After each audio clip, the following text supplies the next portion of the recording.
চীন সর্বোচ্চ সহায়তা দিচ্ছে ইরানকে, যা মধ্যপ্রাচ্যে নতুন এক কৌশলগত সমীকরণ তৈরি করতে পারে।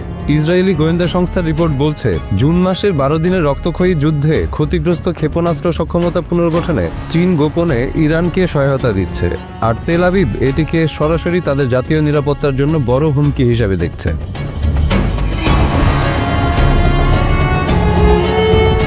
ইসরায়েলের সামরিক প্রধান লেফটেন্যান্ট জেনারেল ইয়াল জামির জানিয়েছেন, প্রয়োজনে ইরানে আবারও হামলা চালাবে ইসরায়েল।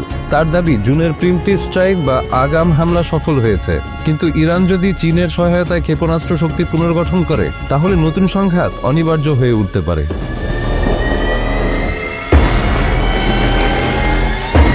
ইসরায়েলের আশঙ্কা, বেইজিং সরাসরি অস্ত্র সরবরাহের ঘোষণা না দিলেও কার্যত ইরানের সামরিক সক্ষমতা পুনর্গঠন করছে।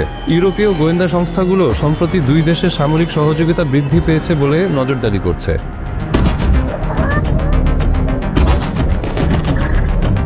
জুলাইয়ের শেষ দিকে যুক্তরাষ্ট্রে ইসরায়েলের রাষ্ট্রদূত ইয়েখেল লেইটার ভয়েস অফ আমেরিকাকে বলেন, চীনের মাধ্যমে ইরানের কাছে ক্ষেপণাস্ত্র কর্মসূচি পুনর্গঠনের মতো উপকরণ পৌঁছানোর উদ্বেগজনক ইঙ্গিত তারা পেয়েছেন।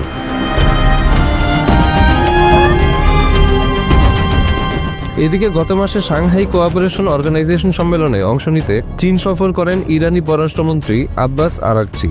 ওই সময় মিডল ইস্ট আই ও ইসরায়েল হায়ম রিপোর্ট করে, ইরান তেলের বিনিময়ে চীনা তৈরি সারফেস টু এয়ার মিসাইল হাতে পেয়েছে, যদিও বেইজিং বলেছে তারা যুদ্ধরত কোনো দেশে অস্ত্র বিক্রি করে না।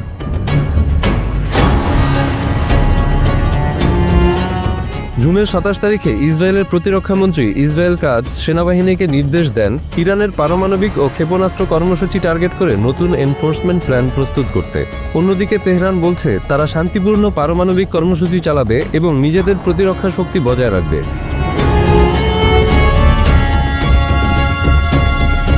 চীনের পররাষ্ট্রমন্ত্রী ওয়াং ই জুলাই মাসে আরাকচির সঙ্গে বৈঠকে বলেন, চীন ইরানের সার্বভৌমত্ব ও মর্যাদা রক্ষায়, ক্ষমতার রাজনীতি ও বলপ্রয়োগ প্রতিরোধে এবং বৈধ অধিকারের সাথে রাজনৈতিক আলোচনার মাধ্যমে পাশে থাকবে।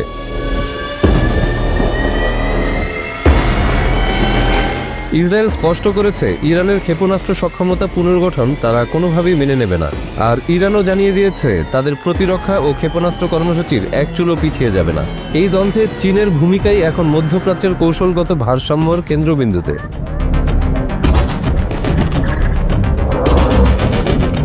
বিশ্লেষকরা বলছেন, যদি এই ত্রিপাক্ষিক উত্তেজনা আরও বাড়ে, তাহলে এটি শুধু মধ্যপ্রাচ্য নয়, বৈশ্বিক নিরাপত্তা ব্যবস্থার জন্য বড় হুমকি হয়ে দাঁড়াতে পারে। চীনের অর্থনৈতিক বিনিয়োগ, ইরানের সামরিক সংকল্প এবং ইসরায়েলের আক্রমণাত্মক প্রস্তুতি, তিনটি উপাদান মিলেই একটি নতুন সংঘাতের ঝুঁকি তৈরি করেছে।